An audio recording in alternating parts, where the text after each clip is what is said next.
Welcome everyone. Feel free to say hello in the chat, and we'll get started shortly in about 2 to 3 minutes.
I see a lot of interaction in the chat.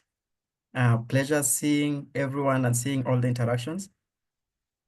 Again, salam. I hope you're all doing well and your day has been great so far.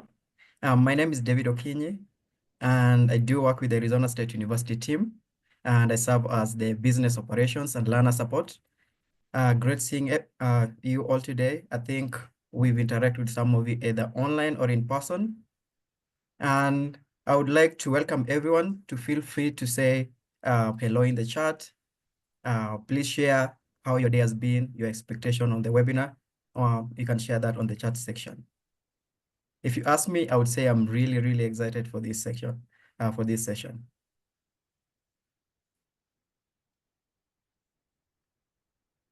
I see Biruk is saying they're very excited.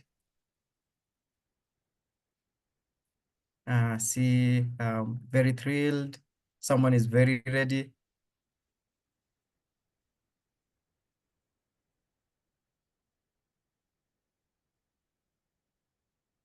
Okay.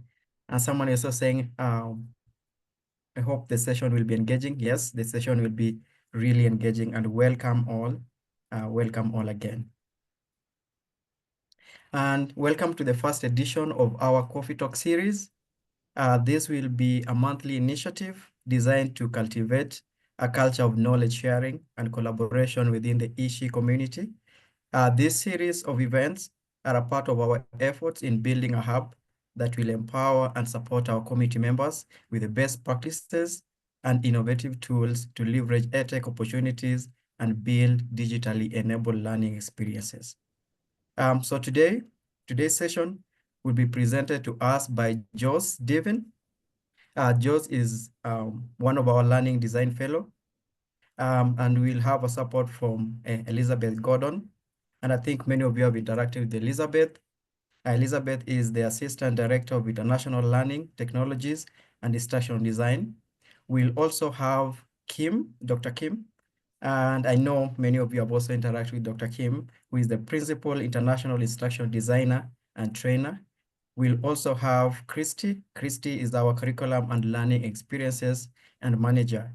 So we'll also have the chance to hear from a representative from the Ministry of Education, who is Dr. Milune. And later we'll wrap up the talk series with some questions and answers and updates. So throughout this session, we will introduce our inaugural Coffee Talk series edition, whereby we will be exploring the concept of a syllabus and its pivotal role in shaping effective teaching and learning. And before we dive into today's session, I would like to share the session outline.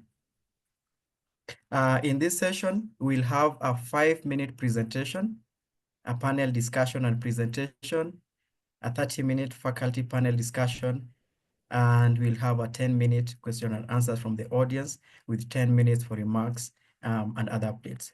So feel free to add your questions and comment on the Q&A box at any time during the presentation and panel time. We want to make the session really engaging, so if you have any question, please drop the question on the chat. You can also upvote existing questions. So if you have a similar question and someone has asked it on the chat or on the Q&A box, you can just upvote the existing question. We will respond to as many questions as possible during the Q&A time. And to ease the conversation and engagement, please, I would really encourage everyone to rename yourself to include your name and the institution or organization.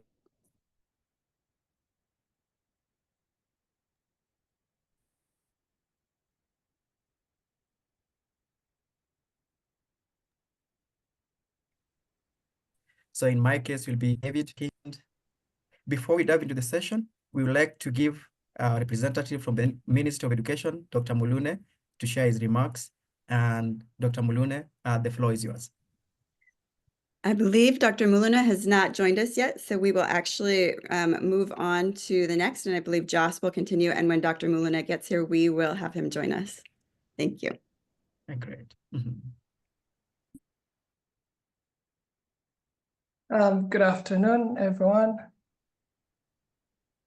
and good morning to those who it's still the morning. If you can hear me, just do a thumbs up. Okay, I see some thumbs up. Okay, good. Yeah, so my name is Joss, and today I'll be among the people helping us introduce like our first talk series. But before we even dive into the conversation, let's just have like a little reflection on, what is a syllabus?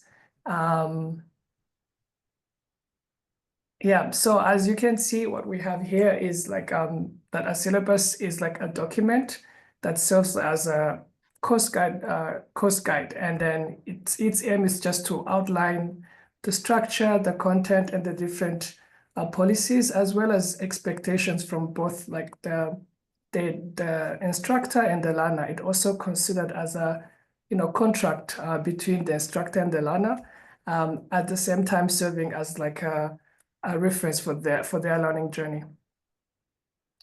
Yeah, and here's some of the key elements that you can find in a syllabus. You can always like tailor this to your learners and to your course.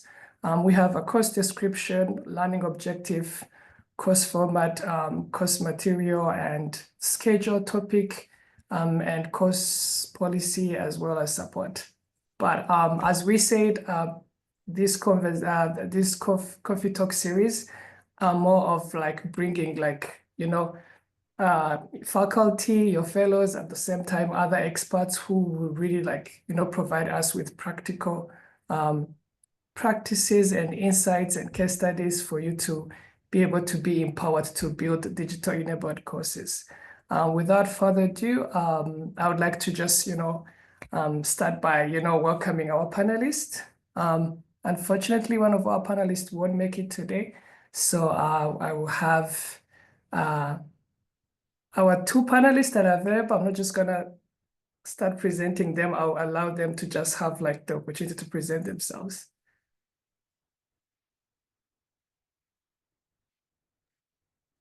Mahdi, would you be able to introduce yourself first, and then Eji? Yes, thank you very much for the opportunity. I'm very happy to be part of this panel discussion. My name is Mahdi Ismail, and I'm from Jigjiga University.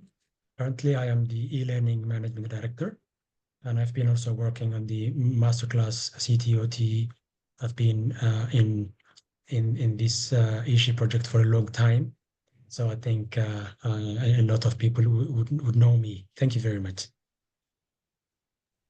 Thank you, Mahdi. I will give the floor to the next panelist.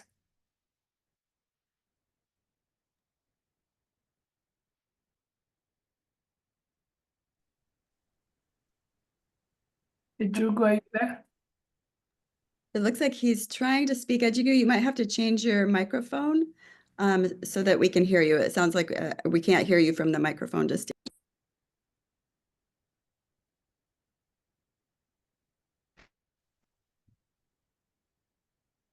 Okay, thank you. Perfect. Thank you. My name is Jigu. Olana from Ambo University, from Ministry of Education and Behavioral Sciences. I am one of certified TOT from Ambo University. Thank you.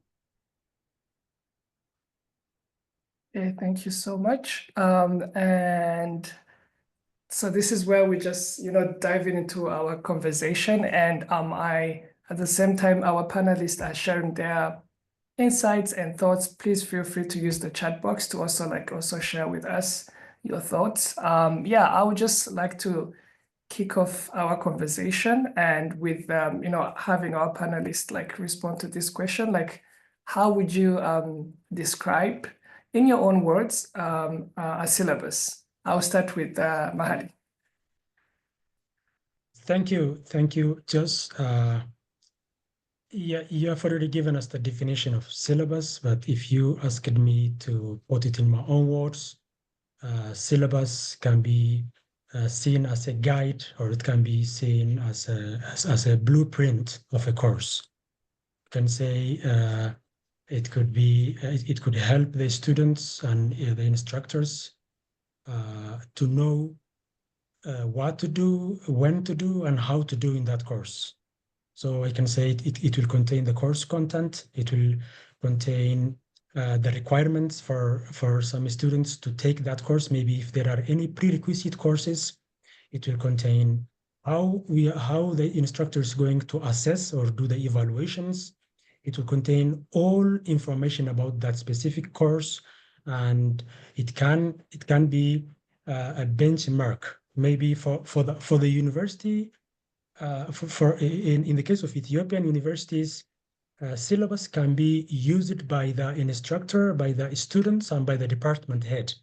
The department heads are the immediate boss of instructors. The immediate boss of the instructors. The instructors will always report to department heads.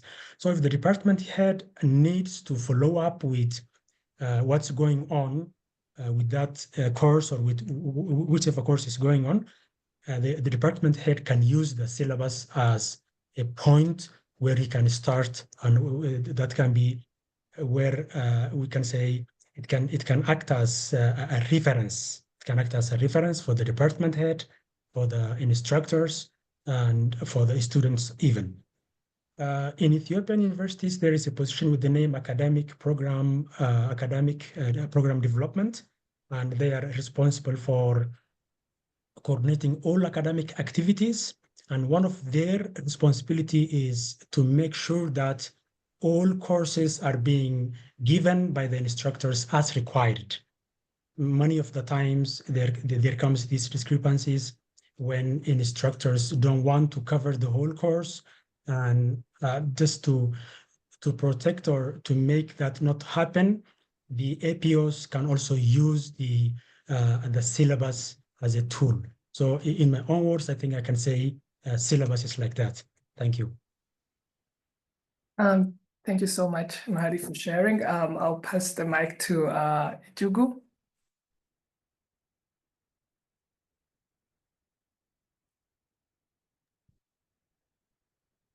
Okay, thank you very much. Syllabus can be defined as a reference guide for a particular course that contains very important informations, for instance, objectives, goals, learning outcomes. Even it contains necessary information such as information about course content, assessment, teaching methodology, again, instructions. So syllabus is, we can say, is a reference guide for a particular course that outline essential information for a certain course. In this, syllabus can contain communication policies, expectation from students, even it provide administration informations like how students need to engage in the course and what's expected from the teachers and also the students. Again, syllabus can also provide materials and also where students can found the material either online or printed one. So syllabus again may serve as a learning tool because it guide the course. So this is a short definition of syllabus. Thank you. Thank you so much. And then this brings back to our next part of questions. And these questions, we didn't just come up with them randomly. These were built on conversations we had with both faculty and students from Ethiopia, of course. And then this is where comes in like our question where we would like to hear from you, like what are your institutional policies, about using a syllabi? And I'll go with you, with Mahadi. Thank you, Jos. Yes, in Ethiopian higher education institutions, syllabus is mandatory.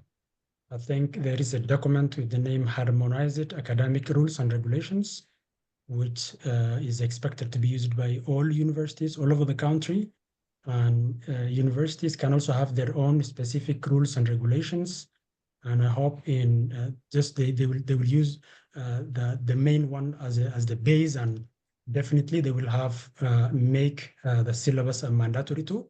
So it's explicitly explained in the harmonized academic policy that a course should have a syllabus, and it explicitly says what should the syllabus contain. The syllabus should contain the course content, as we have already explained. It should contain the materials as already mentioned by Ichigo, and references and the time and how that specific course is going to be assessed by the instructor, all those things. Then the policies in our institutions have explained syllabus as something mandatory, and it's already there. Thank you. Ejugu, feel free to jump in. Right. Syllabus in Ethiopia, first, it is better to start from curriculum. For all programs, we do have harmonized curriculum, nationally harmonized curriculum. Syllabus is the unit of the curriculum. So this harmonized curriculum just developed by a team, come from different university. Then syllabus developed by the team come from different university, and they develop the syllabus and also curriculum. So we do have institutional policies about using syllabus at our university. So teachers need to use syllabus and need to hand out syllabus on the first day of the class. This is our institutional policy. This works across all universities in Ethiopia. Yeah, thank you so much for your contribution. And to build up on that point you just made, Ejugu, you mentioned something like hand out the syllabus. Can you just, and also Mahadi, feel free to jump in. What are the logistics like? What do you mean by handout? Like, how does the handout of the syllabus take place? Actually, handouts are materials, short form of the materials in a course. Maybe they can be the summary of a chapter, summary of chapters, and instructors here in Ethiopia usually do that. They prepare a short form of the materials of the chapters of the course, and then they share it with the student. That's what you call handouts.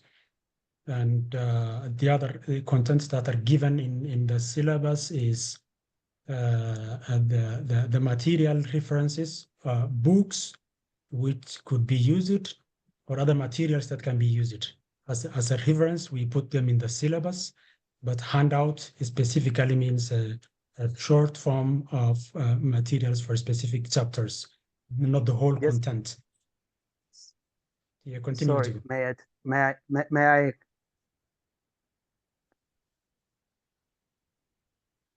sorry, I already said we handed out syllabus on the first day of the class. Handout is the materials, as Mahdi said. We also give handout materials, but we give syllabus on the first day of the class. This is a norm across Ethiopian university. Okay, and that will take us to the next question.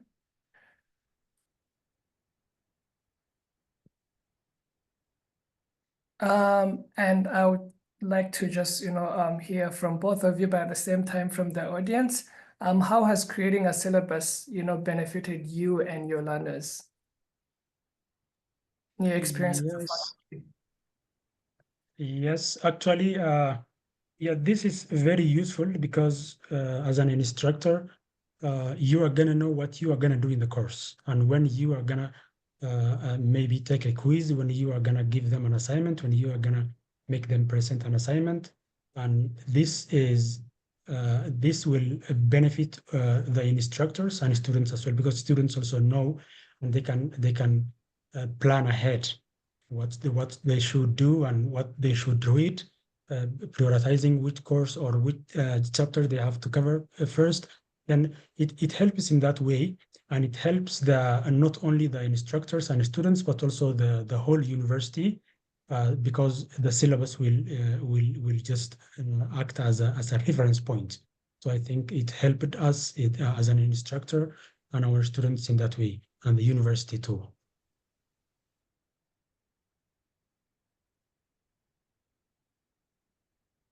Yeah. May I continue? Yes.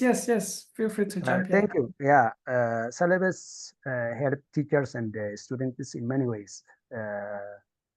First, it is a communication tool through which teachers, instructors, and students communicate. Here, students can get so many things from syllabus, such as office hour, materials, information about instructions, methodology, teaching methodologies that teachers are going to use, employ. Again, assessment methods, grading policies, and other information are there on the syllabus, even information about teacher, about instructor. So syllabus is a very important tool in instruction, and it also helps teachers even to guide the instruction, and because syllabus is informative, it helps us to know the due dates, how we proceed with the course throughout the course. So this is all some information about the benefits of the syllabus for teachers and the students. Yeah, thank you so much. We already have questions coming in from the audience, but all of you mentioned the syllabus is a reference for both the instructor and the learner, and this which brings us to these specific questions where some Ethiopian students say they don't receive a syllabus, and so mostly the conversation was around like receiving the hard copy or a soft copy. So, and we wanted to hear from you, what are some of the reasons faculty hesitate to give a copy of the syllabus to their students? Yes, actually, this question will be a bit difficult because I think there are a lot of reasons could be there. I think I can say some of them only, because there could be many different reasons for this. So one of the reasons I can say is when the staff have been teaching the course for a very long time, they usually ignore giving syllabus to students because they think they already know what they are going to deliver, when and to whom they are delivering. So that could be one reason, because I know many friends of mine who have been teaching courses for a very long time, but at some point of time, they were not giving syllabus because they said, we already know what we are going to teach. Why should we like that? It's not actually right, but that's one reason. The other reason I think can be like when the instructor don't want to cover the whole chapters, the whole course, when they want to cover some of the content and just make the final exam on that and make the assignments on that, and then the assessment is going just managed by them and there's no one else asking them, then they don't care covering the whole content. And if they give the syllabus, then they will feel like there is something missing. The students may feel like there is something missing. So they don't want to give this chance to the students. They just want to cover whichever content of the course they want to cover, and then to make the assessments by themselves, and then to finish the course and pass in that way. These two reasons could be one of the two, one of the reasons I can remember for now.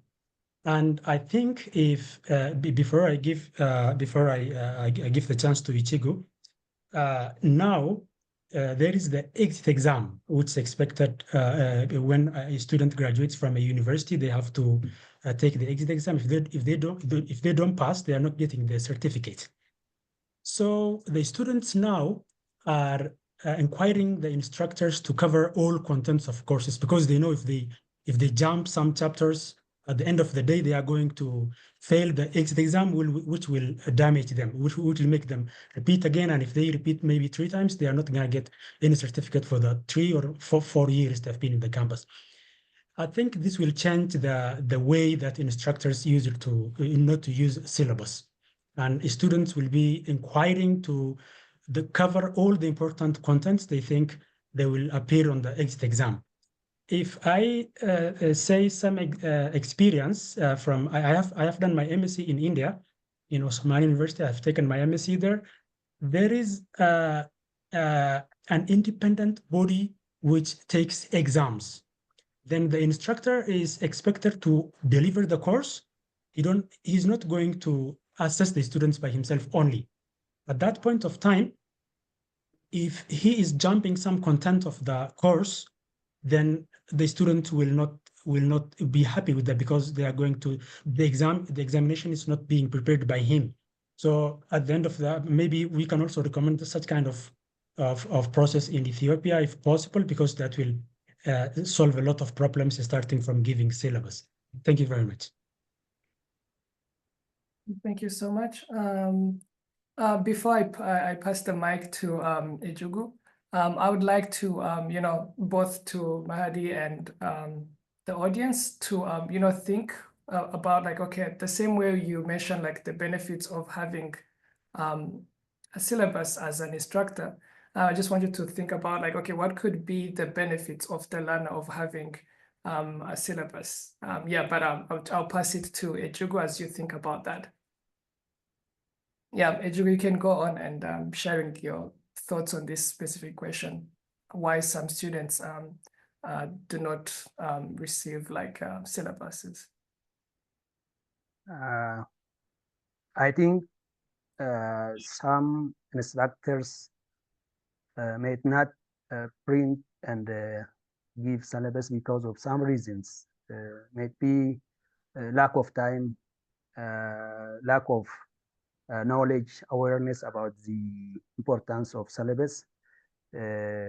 Again, some instructors also may not follow syllabus because on syllabus, you can get so many information. So for instance, how to assess, you need to follow the rule.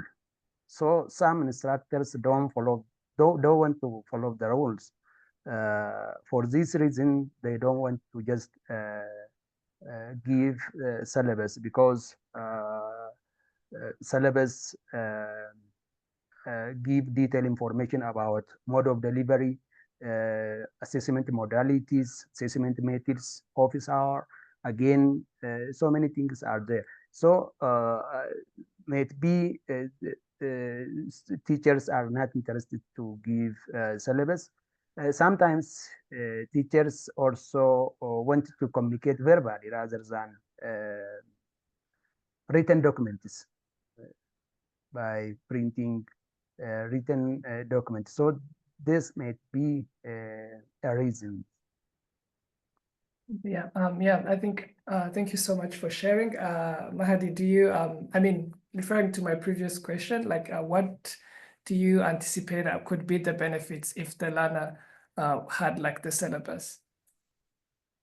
Yes, as we have already mentioned, I think the learners also can take advantage of the syllabus because they will know what to do, and they will at least know what maybe the syllabus will contain the objectives, course objectives, and learning outcomes and everything. Then they will, if you know what you are expected to do from the very beginning, I think you can go with that. You will not be confused with wasting time with other things or like that. Then the learners can use the syllabus as a very useful tool. They will know what to do. They will know where to find the materials for that thing to be covered. They will know how the instructor is going to support them. They will know what kind of assessments are coming ahead of them, and they will be using the syllabus as that tool, and it will be very advantageous for them, and they can take that advantage. I think that's the way they can use the syllabus, the learners. Yeah, I'll give you the floor, Ejugo, to share your thoughts as well. Like, what could be the benefits of like from the students' perspective? Like, what benefits do you anticipate for the students to get to benefit from the syllabus?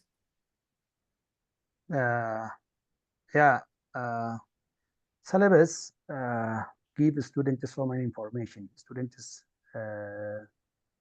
can get so many advantage from syllabus.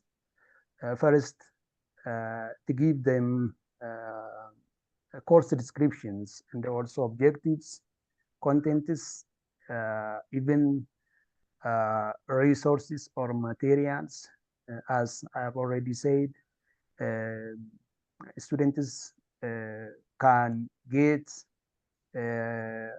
how they will going to just assess assessment methods will be also included in the syllabus. So it is a communication tool, we can say, between teacher and students, and even we can take it as a contract between students and the instructors.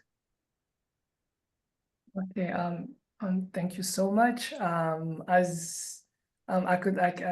really appreciate you, bringing like your expertise. Yeah, and we have a couple of questions coming from the audience, but yeah, I'll just, before we dive into the questions from the audience, I would just like to, give the floor to Kim to be able to, follow up with the same conversations on the benefits from the learner's perspective. Kim, the floor is yours. Perfect. And I'm actually going to take it offline for just a second, or take it out of the presentation for just a second. Thank you so much, Ejigo and Mahdi, for your information. Mahdi, if you wouldn't mind, if you could share your screen, because we've had some questions in the chat just about what's the difference between an outline and a syllabus. And I know you have an example of the syllabus that's kind of set by the ministry. Would you be able to share that for a second? And then I have, we can maybe look through it and see what part's outline and what part is, I would consider a syllabus.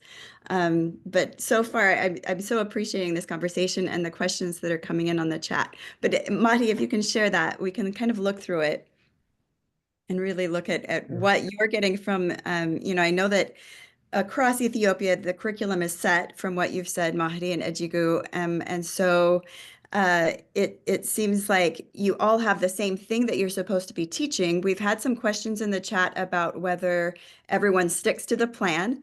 So that's, I guess, one question. If you feel like, faculty are sticking to this syllabus, if you can deviate or change the syllabus at all is another question. And then what is this syllabus? Is it an outline or is it a syllabus? So I see, basic syllabus content here, of course, like Joss presented before. You have your title, you have your basic description, you have your objectives, it looks like. So have a sound background about programming, that would be the objective here. You have your instructor, so kind of a fill in the blanks section for, who your instructor is and such.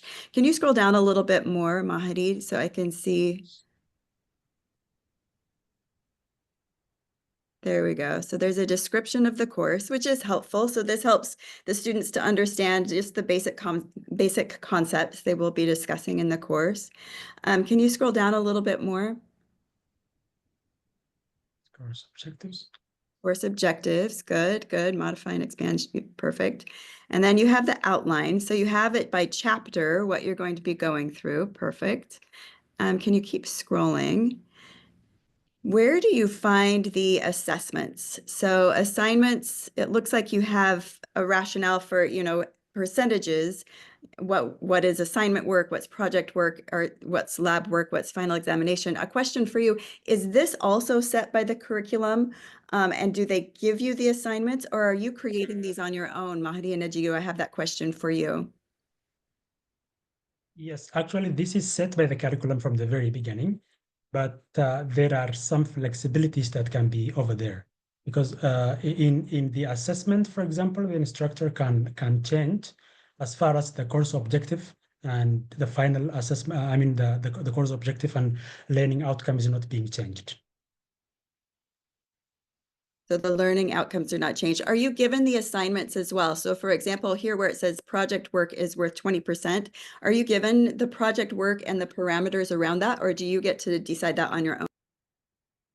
Yeah, I said it's from the very beginning, it's given by the curriculum, but there is a flexibility that the instructor can change some of these if he thinks there's no problem. Okay, perfect. All right, good.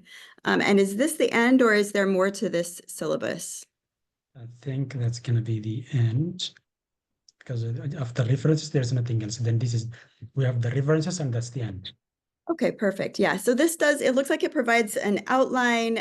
It provides a little bit of the assessment structure, things like that. So that's a typical syllabus.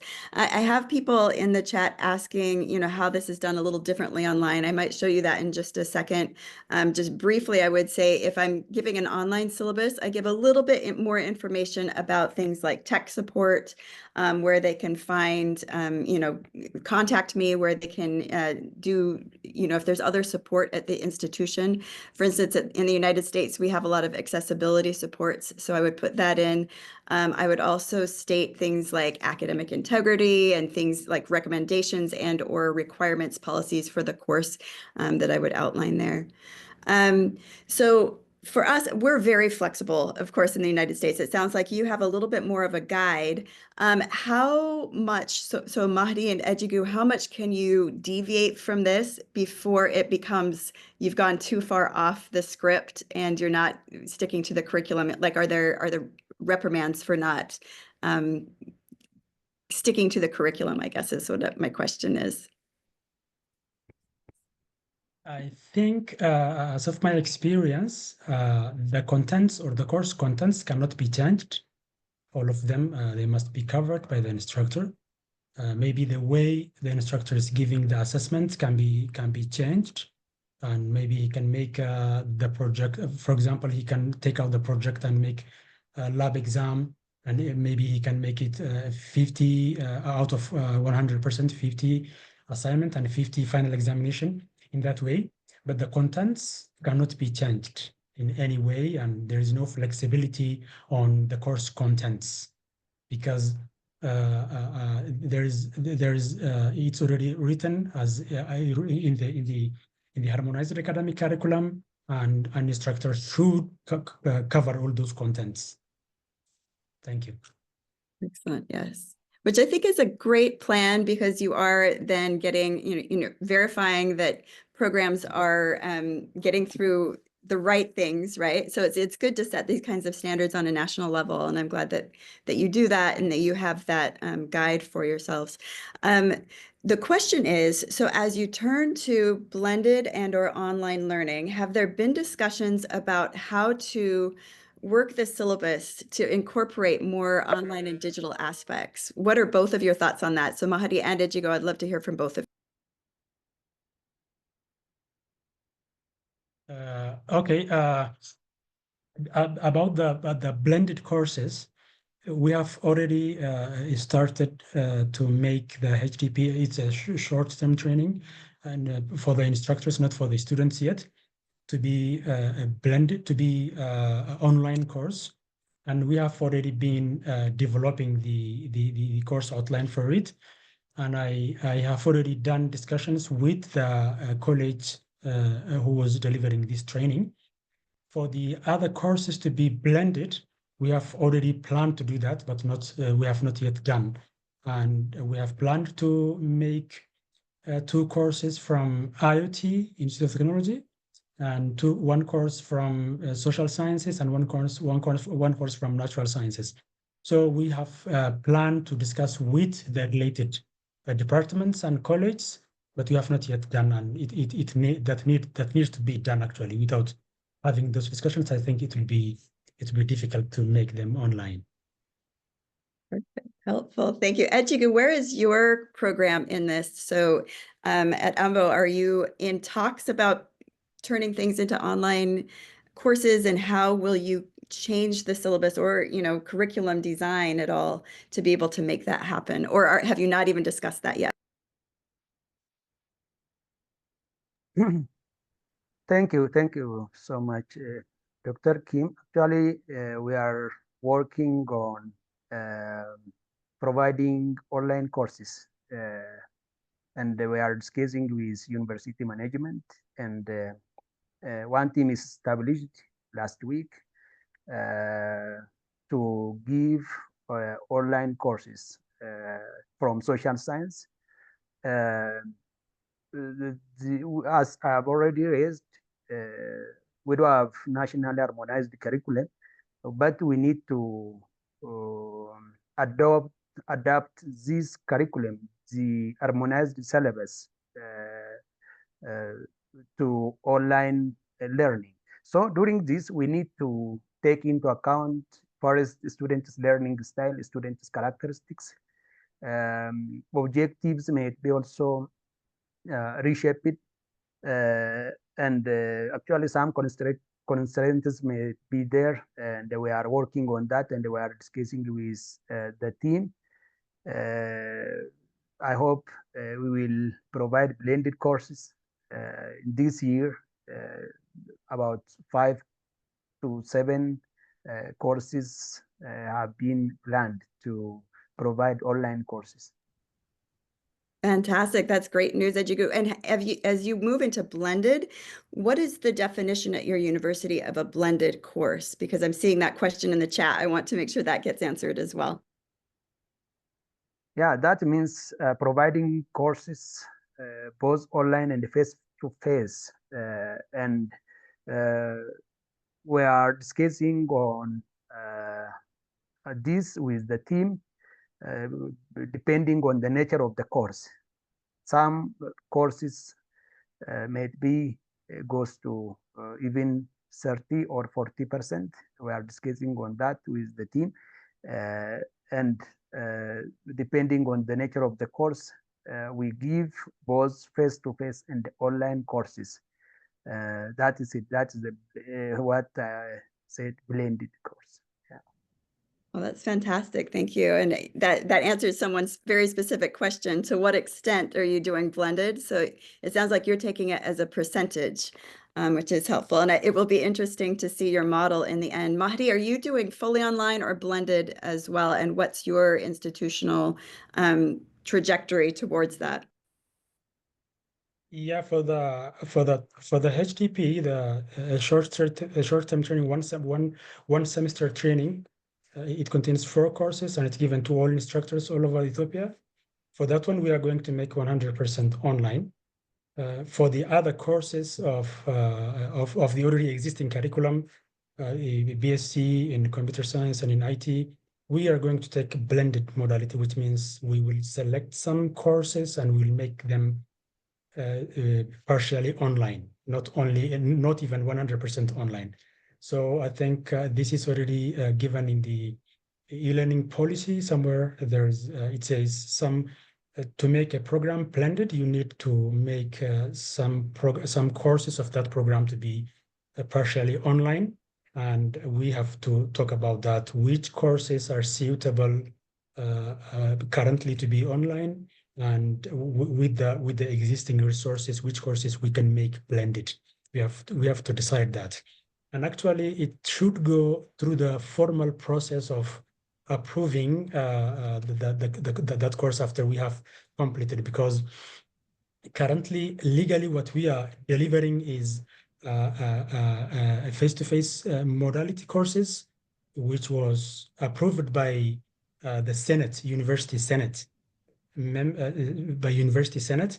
Then at the end of the day, if we change the modality of some programs, of some courses, we are going to need that. We have to go through that procedure, and we have to make we have to make them inform what change we have done. They have to see it and believe it, and then they have to approve it. After that, it will be done in that way. But we are not going to make it online, and then it's not going to be like that. So the formality also needs to be taken place. Thank you. Yes, and it's good to see that you're in these discussions already about policies and things that you're doing to shift. I will tell you, my doctorate was actually a blended doctorate, so some face-to-face, some online, and they had certain percentages. If we went over 49% online, then we had to call it an online course or an online program, and that was different from having blended, where then it's the degree was considered a little different. And so those discussions are very important, and to get someone to know how you dictate what is online and what is not online is an important thing as well. I will quickly share my screen and show just a little bit more of some of the things we wanted to talk about, and then we'll have more time for the question and answer. I know my colleagues are getting those questions already. Let me see if I can share the right screen. Give me just a second. Looks like my thing just went away. Give me a second. And while I'm talking, so I'll kind of talk through a little bit of what we were going to talk about. So the value of a syllabus, we've already talked a little bit about the value of a syllabus and the structure. I want to talk about an online syllabus just a little bit, because it might look a little bit different for an online syllabus, where yes, it has, so many of the things that you had were kind of outline, and things that we were going to go through. For an online syllabus, you also want to add in a little bit of guidance for the students, and whether it's fully online or blended, you want to add in some of the guidance for the students of, what the structure of this course is going to be like, especially because they don't always know what it will look like to do this blended course, and it's a little bit confusing for them. So the syllabus, the value of a syllabus, it provides that predetermined structure based on the objectives that you put in there. So you're really building off of the objectives. And for those who've been through masterclass, which I think is everyone in this list, we talk a lot about objectives and then designing backwards from there. So that is how we first do. We structure that syllabus so that we know where we're trying to drive those objectives, drive everything else that we're doing. And then from there, we can decide what part of this can be done online and what part of this can be done in person, or is best done in person. So that's really what we're trying to go through for a blended design. And then can it be fully online is a question as well. So we ask those questions as we build that syllabus and start with those objectives. you can then, as an instructor, and this is what we really want to see instructors doing, the Ishi project, we've been working on training people to get online a little bit more. And I think one of the things you can do is start to build your skills in getting online without even going fully blended or online. You can start getting the technology skills of just uploading your syllabus. So for instance, and I saw this already in the chat, someone said, well, why don't we just, because resources are limited with paper, why don't we just put the syllabus online? And that would be a fantastic way to start. And I'll show you how to do that in just a second with our current Ishi platform. But that's a fantastic way to start building your own technology skills, is to share that syllabus online. That gives you a guide, that gives the students a guide. It helps everyone to be able to refer back to it as often as possible. And then if you do decide to go blended or fully online, in that syllabus, you can say, these are the parts you're going to see online. These are the parts we're doing in class, or this is where you'll find everything online. You can put that in the syllabus, so that can be helpful. So you can start to create resource pages and units or modules based on the structure of your syllabus. So the syllabus is really going to guide your online instruction. If you have a unit in your syllabus, you get to put that online, and that's where you can put resources or fully online programming there. And it can be shared so that, everyone can see it. That's the really nice thing about this syllabus. If you can get it online, it's always there to reference. And this is based on learning theories. I won't go into these too much, but it really encourages the ownership by both the students and the faculty of the course. So the the faculty feel like they need to follow the syllabus and the structure, and the students are there saying, okay, what are we doing again? They have that guide for themselves. It structures their cognitive development so that they can see where they're going on their trajectory, which is really helpful for any type of learning, including blended and online. But to answer the question that's been coming in about how do you structure an online syllabus, really it becomes a lot more of a guide for students than just an outline. It's telling them where to go to find certain things. It's telling them how to contact you, how to find support for the learning. So that's part of the reason that we want to talk first about the syllabus as we start to move into these digitally enabled courses in the beginning. Do you have more to say about that, Mahdi and Ejigu? Have you talked about building from these syllabi and trying to tease that curriculum apart so that you know how to put it online? I'd love to hear more about that maybe you've talked about in your group.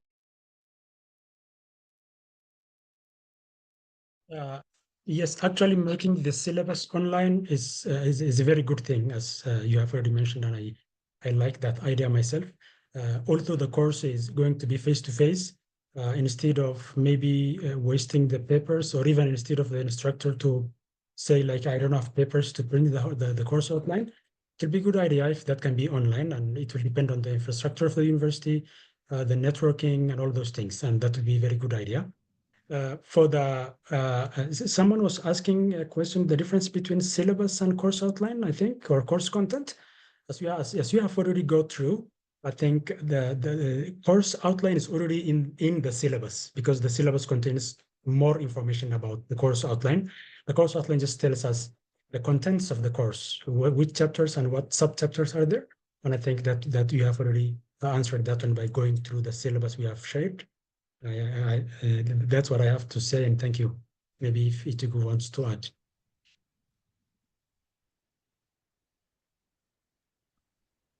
All right, thank you very much. It is a must to provide online courses. To do this, we are at infancy stage. By the way, we need to give due emphasis to some very important issues when we create online courses. Because these theories, especially constructivist theory, cognitive theory, when we look at these two theories, because these two theories have their own implications for online learning. Especially, we need to think about how to address the first one, Vygotsky's assumption about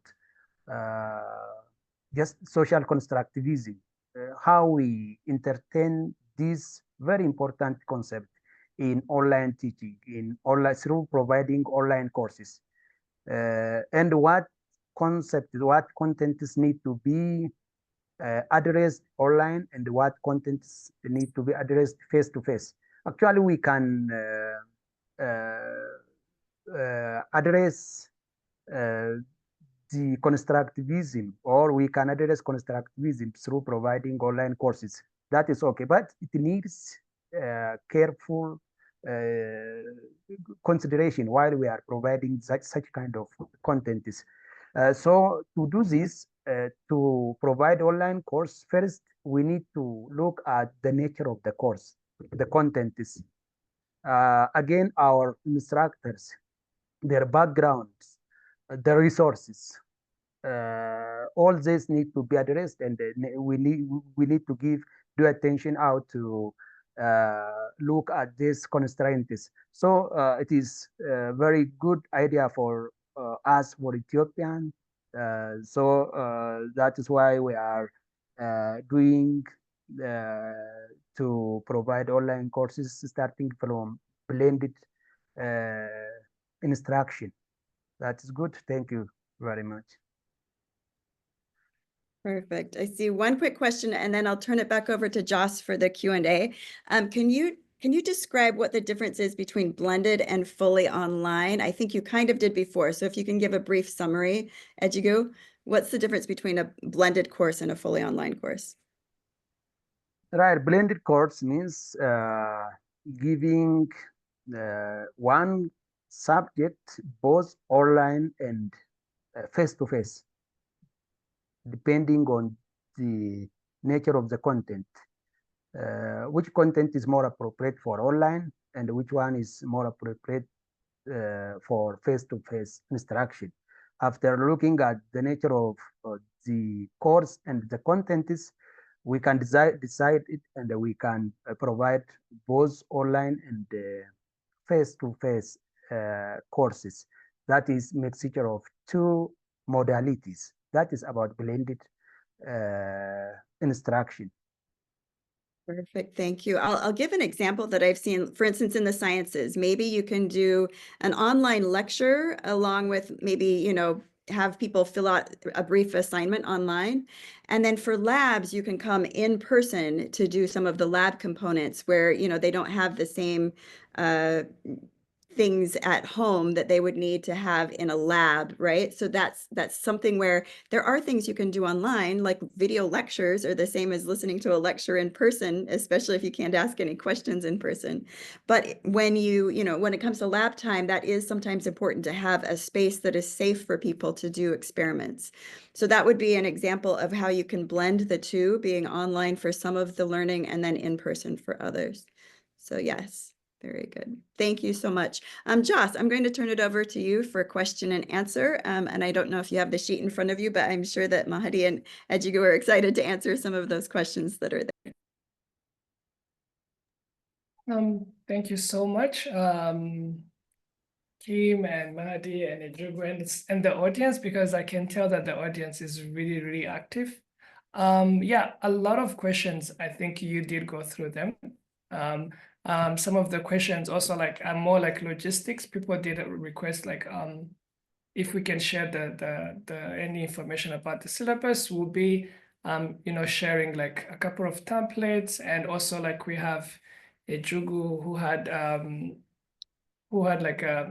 PowerPoint. I'll be sharing that as well. We have a lot of questions, and I feel like this could be an ongoing conversation that we should have. But I would like to just pick one, and one of the question was each course has a syllabus. What may be the challenge is I think what they meant is covering everything in the syllabus, and the question is to what extent should instructors adhere to what is stated in the syllabus? I don't know if the question is clear. So I think the person is trying to ask to what extent the syllabus, and it has a lot of content, and there's lot of things to cover. So at what extent should the instructor adhere to the syllabus? I'll give it to anyone who wants to go with it. Okay. Yeah, actually, this will depend on the course objectives. At the beginning of every course, I think we have a course objective, and there are some expected learning outcomes, what the student or what a trainee should know when he finishes the course. As far as that's going to be met, I think the flexibility could be there. But if the course objective or the learning outcomes are being changed, I think that will not be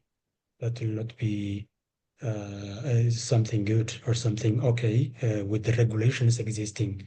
And I think if, for example, as I have already mentioned, if the instructor wants to jump some of the chapters and only take some of the chapters, then that will not be acceptable, maybe.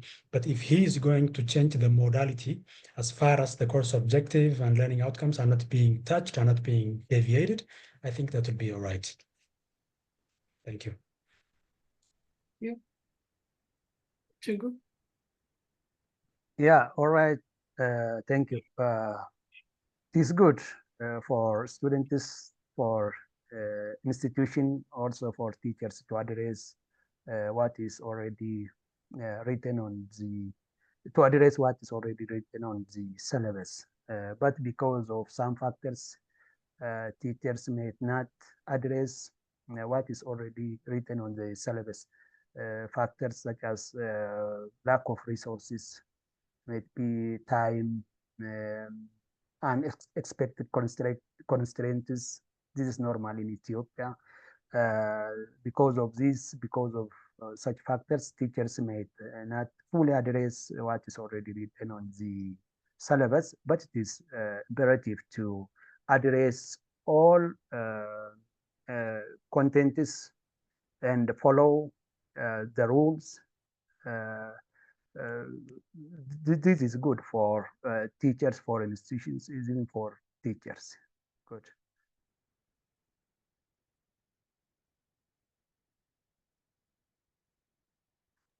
You're muted, Jess. Thank you so much. I'm sorry about that. Thank you for touching base on that. I know you did kind of touch base on this question, but I'm gonna bring it back again. Since we're talking about digital enabled learning.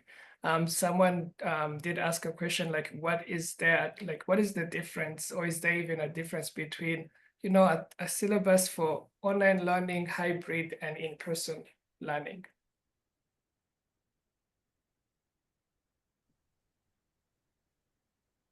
Yeah. I think Kim can respond to that. I'll do that. Perfect. I'd rather give you the floor, but it's okay. So in person, of course, is pretty much what Mahadi just showed. If I'm turning into blended learning, my blended one especially, I need to be very clear about what parts are done online and how to find those things online. So that's the way I would just shift it. But like Mahdi said, as long as the objectives stay the same, you want to keep that curriculum goal the same. And then just really decide which things can be done online, which things can be done in person for a blended course. And I'm seeing some questions in the chat as well about, fully online courses. Can all courses go fully online? At Arizona State University, we have success in doing pretty much every course fully online, to the point that with a zoology course where people are studying animals, we'll have them, we'll send things to people like fish for them to cut open, and they have to video themselves cutting open the fish and things like that. We've really done a lot of online work there. But we have 80,000 in-person people. We have 80,000 online people, fully online. And sorry about my messages. We have 80,000 fully online people, and we try to keep the course curriculums the same. We just do it online, and we find unique ways to do it. So there are ways to change things to fully online. For a fully online syllabus, it's going to look the same, but again, the instructions are going to be very clear about where to find materials and how to get around the course. I also put in a fully online course just even a navigation, like how to get around the course and things like that. So you're going to add some components in to support the students who need to learn in that modality instead of face-to-face where you're able to tell them certain things. So you just have to make that clear. So I keep the syllabus the same between the two. It's just I change where they're finding things and I make sure they know where to find things if it's online. Don't know if that helps.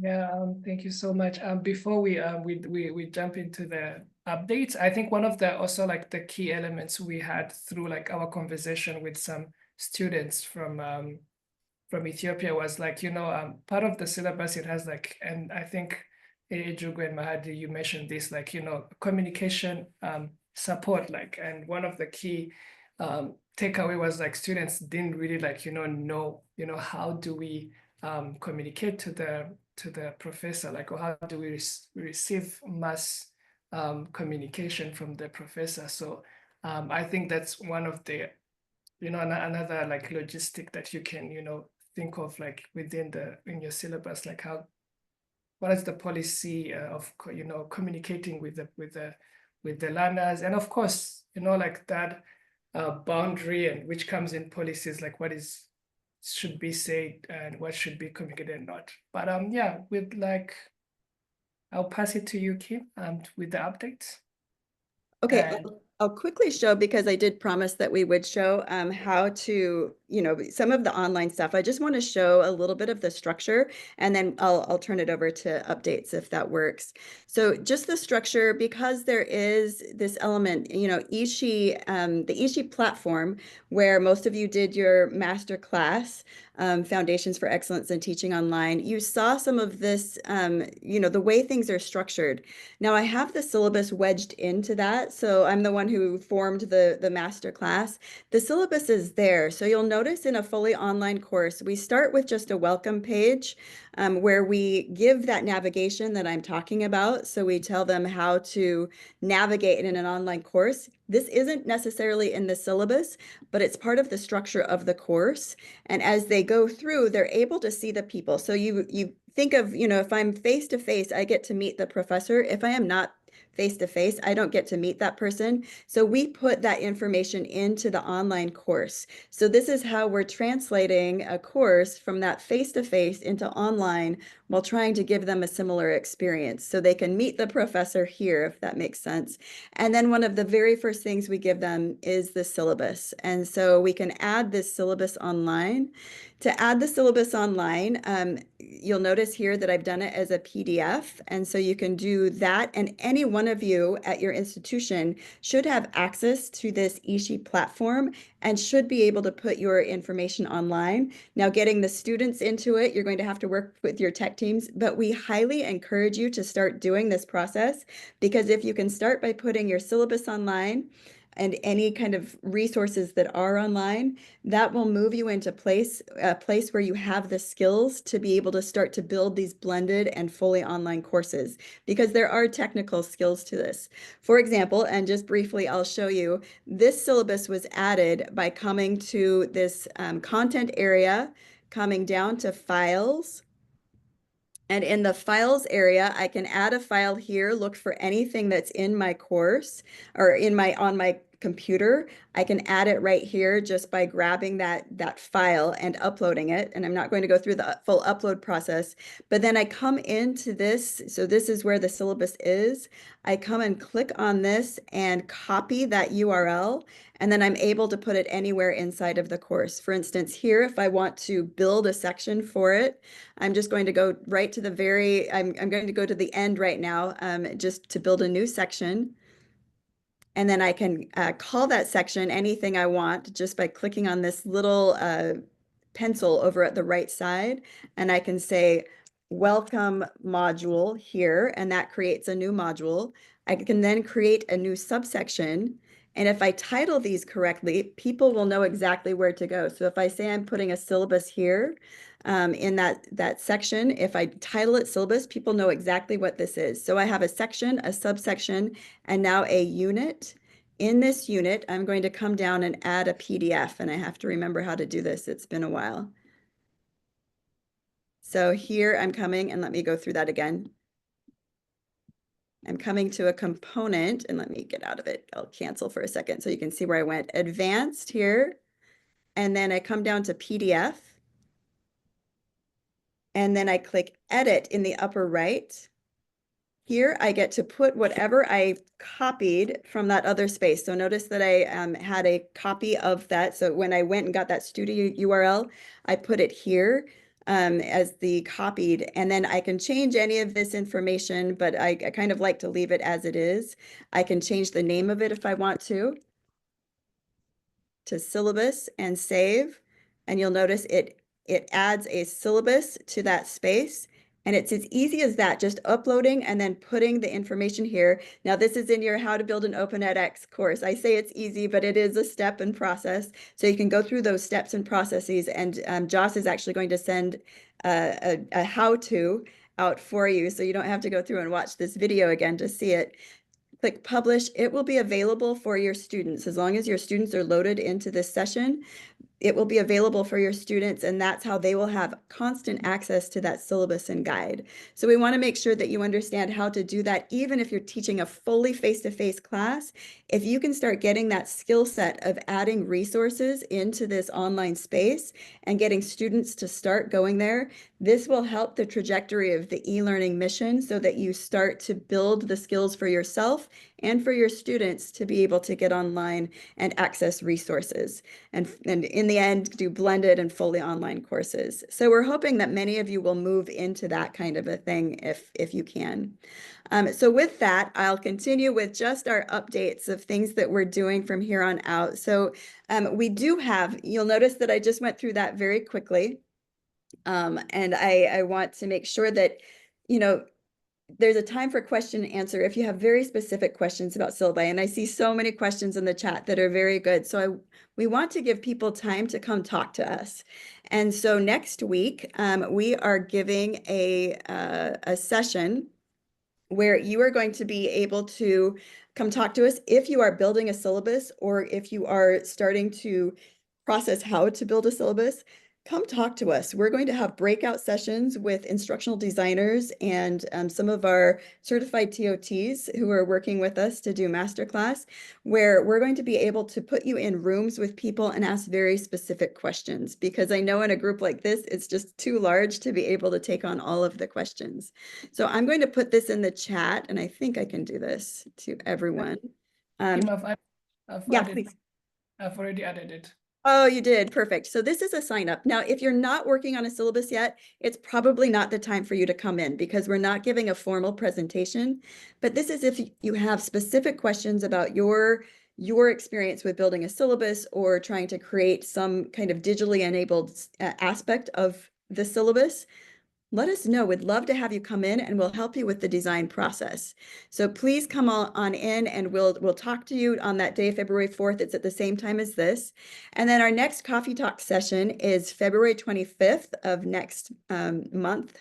So we will be, and we don't have the topic yet because we want to hear from you about it. So we will have a survey at the end of this session. It will either give you a survey right at the very end, or if you have a moment to click into this, and Joss, I don't know if you can put that in the chat as well, just the survey. You can tell us what you want for the next session, which is February 25th. And then we plan to have a cadence of doing the same thing every month, where we have both a session like this, where we have great people come in as panelists to talk about certain things, the topic at hand. And then the next week we'll have office hours where we're going to open it up to some breakout sessions where you can come in and ask your specific questions. As you sign up for those breakout sessions, I'm going to ask you to put in, things you're interested in. That will help us to formulate the breakout sessions, and that will help our people in those rooms to be prepared for some of the questions coming in. But we hope that you'll join us there. We're excited to be able to talk to you about the very specific questions that you have, since I know there are so many in the chat that we can't deal with today. So hopefully you're available for that. Anything else, Joss, before I know that we're going to have to leave in a minute? That's all. Thank you so much. And I think we'll be sharing the resources, the different materials that we used here. Some of them we prepared them. Some of them were prepared by our panelists. So yeah, and I'd like to thank everyone for the team behind the scenes making this happen. And Mahadi and Ejugu, thank you so much for coming and sharing your experience. And we really appreciate the audience. This was very engaging. We learned from you, and we also hope to hear from you from the survey on how do we keep up with this culture of sharing knowledge and experience. Yeah, Elizabeth, you wanna say something? To everybody for coming. We've got a whole bunch of resources that we will be sharing out with you, and we look forward to seeing you next month at our next webinar. We'll be sharing the recordings. We've got some other recordings from previous webinars that we'll share out.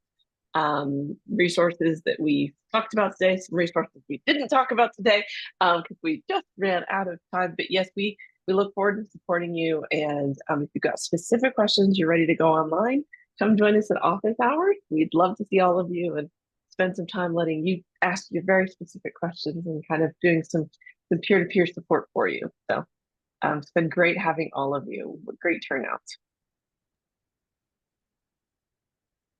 Thanks so much. And thank you to our panelists. Madi and Ejigu, thank you so much for sharing your time and making it not just be us, ASU, talking at you. We really appreciate kind of your perspectives and the time you've taken to get prepared and join us. So, and of course, I'd be totally remiss if I didn't say thank you, Joss, for organizing this. Really appreciate you pulling this all together for us. Thank you. Thank you very much. We are very happy to be part of this. And thank you very much for inviting us. Thank you. Thank you so much. Thank you all. Have a great day, everybody. Bye-bye. Have a good time. Thank you.